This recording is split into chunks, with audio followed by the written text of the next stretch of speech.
নমস্কার, বৈদিক বার্তায় আপনাদের সকলকে সুস্বাগতম। শ্রীমদ্ ভাগবত গীতার প্রথম অধ্যায় অর্জুন বিষাদ যোগ আমরা আলোচনা করছি। আজ আমরা অন্তিম পর্যায়ে উপস্থিত। এই অধ্যায়ের 46 এবং 47তম শ্লোক আজকে আমরা অধ্যয়ন করব। আমরা ইতিমধ্যেই দেখেছি অর্জুন অনুতপ্ত, অর্জুন যুদ্ধ করবেন না তিনি জানাচ্ছেন।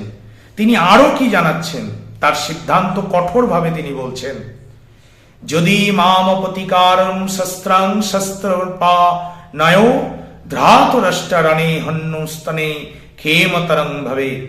যদি আমাকে শস্ত্ররহিত প্রতিকারহীন অবস্থায় দেখে অস্ত্র শস্ত্র সজ্জিত ধৃতরাষ্ট্রের পুত্ররা বধ করে, সে মৃত্যু আমার কাছে কল্যাণকর। অর্জুন কত ভয়ঙ্কর ভাবে নিজেকে জানাচ্ছেন দেখুন, যে আমি যুদ্ধক্ষেত্রে অবতীর্ণ, কিন্তু আমি অস্ত্র ছেড়ে দেব, আমি অস্ত্র ধারণ করব না। যুদ্ধ ঘোষণা হয়েছে, আমি অস্ত্র নেব না, অস্ত্র ত্যাগ করলাম। এবং এই অস্ত্র ত্যাগ করার পরও যদি আমি দেখি আমার ভাতৃস্থানীয়, আমার বিপক্ষে থাকা আমার সহোদরেরা যদি আমাকে হত্যা করে, আমাকে হত্যা করতে প্রবৃত্ত হয়, তবে সেই মৃত্যু আমার পক্ষে কল্যাণকর হবে।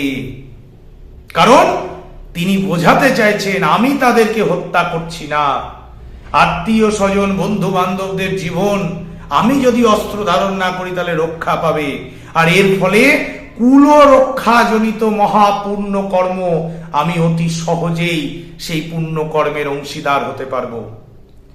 তাই তিনি বলছেন যে মৃত্যু, এই যুদ্ধে যদি আমার মৃত্যু সুনিশ্চিত হয়, আমি আমার অস্ত্র ত্যাগ করবার পর ভাতৃস্থানীয় সহোদরেরা যদি আমাকে হত্যাও করে, তাহলেও সেই হত্যা ক্ষেমতরম, অর্থাৎ আমার কাছে হবে কল্যাণকর।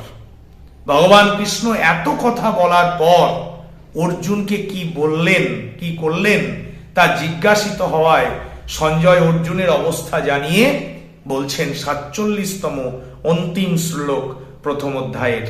সঞ্জয় উবাচ, সঞ্জয় বলছেন, এবং উক্তার্জুন সংখ্যে রতপুস্থ উপাবিশত বিসিজ্য সসরং চাপং শোকসং বিঘ্ন মানস। সঞ্জয় বলছেন, এইবার অর্জুন রথে উপবেশন করে বসে পড়েছেন। তিনি কেন বসে পড়ছেন সঞ্জয় জানাচ্ছেন। শোকে উদ্বিগ্ন চিত্ত অর্জুন, তিনি সেই রণভূমিতে এই কথাগুলি বলে তার ধনুর্বাণ সেই গান্ডীব তিনি ত্যাগ করে রথের উপর বসে পড়লেন।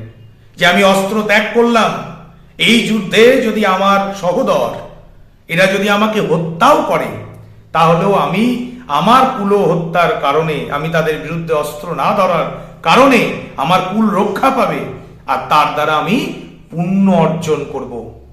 বিষাদমগ্ন অর্জুন ভগবান কৃষ্ণকে এই কথাগুলি বলে তিনি তার বাণ সহ সেই গান্ডীব তিনি রেখে দিয়ে রথের পিছনে বসে চিন্তায় নিমগ্ন হলেন। কুল নাশ দ্বারা হওয়া ভয়াবহ পাপ এবং ফলের কথা ভেবে তিনি চিন্তামগ্ন হলেন। মুখ বিষাদে তার ভরে গেছে, তার চক্ষু জলে পূর্ণ হয়ে উঠছে। আর এই অবস্থায় তিনি রথের উপর তার গান্ডীব, তার সেই ধনুর্বাণ ছেড়ে তিনি বসে পড়লেন। ওম তৎসদিতি শ্রীমদ্ভাগবত গীতাসু উপনিষদসু ব্রহ্মবিদ্যায়া যোগশাস্ত্রে শ্রীকৃষ্ণার্জুন সংবাদে অর্জুন বিষাদ যোগ নাম প্রথম অধ্যায়।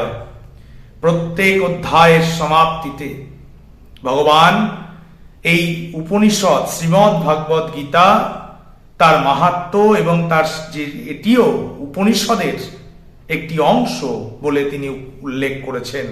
শ্রীমদ্ ভাগবত গীতা উপনিষদের সার তত্ত্ব, ব্রহ্মবিদ্যা, কর্মযোগের মাধ্যমে এখানে নিষ্কাম কর্মের কথাও ভগবান উল্লেখ করেছেন। এবং যোগ শাস্ত্র রূপে ভগবান এই অধ্যায়ের বা এই গ্রন্থের নাম রেখেছেন শ্রীকৃষ্ণ অর্জুন সংবাদ অর্জুন বিষাদ যোগ। এই নামে প্রথম অধ্যায় সমাপ্ত। ওম তৎসৎ। হরে কৃষ্ণা হরে কৃষ্ণ কৃষ্ণ কৃষ্ণ হরে হরে হরে রাম রাম রাম হরে হরে। শ্রীমদ্ ভাগবত গীতার বৈদিক বার্তায় আমরা প্রথম অধ্যায় সমাপ্ত করলাম। অর্জুন বিষাদগ্রস্ত। অর্জুন জানালেন তিনি মৃত্যুকেও বরণ করতে প্রস্তুত, কিন্তু তিনি তার ভাতৃস্থানীয় আচার্যগণ, পিতৃস্থানীয় সহোদর, তার শ্বশুরাল যারা এই যুদ্ধক্ষেত্রে অবতীর্ণ, কোনো কিছুর বিনিময়ে তিনি তাদের হত্যা করে শোক সন্তপ্ত জীবন নিয়ে তিনি রাজ্য ভোগ করতে চান না। আমাদের বাস্তবিক জীবনে এই পরিবেশ বিরাজমান। আমরাও যেন নিজেদেরকে এই রকম ধর্মকে সাক্ষী রেখে জীবনে এগোতে পারি, এই মায়াজাল যেন আমাদের মধ্যে উপস্থিত থাকে। সকলে ভালো থাকুন, সুস্থ থাকুন।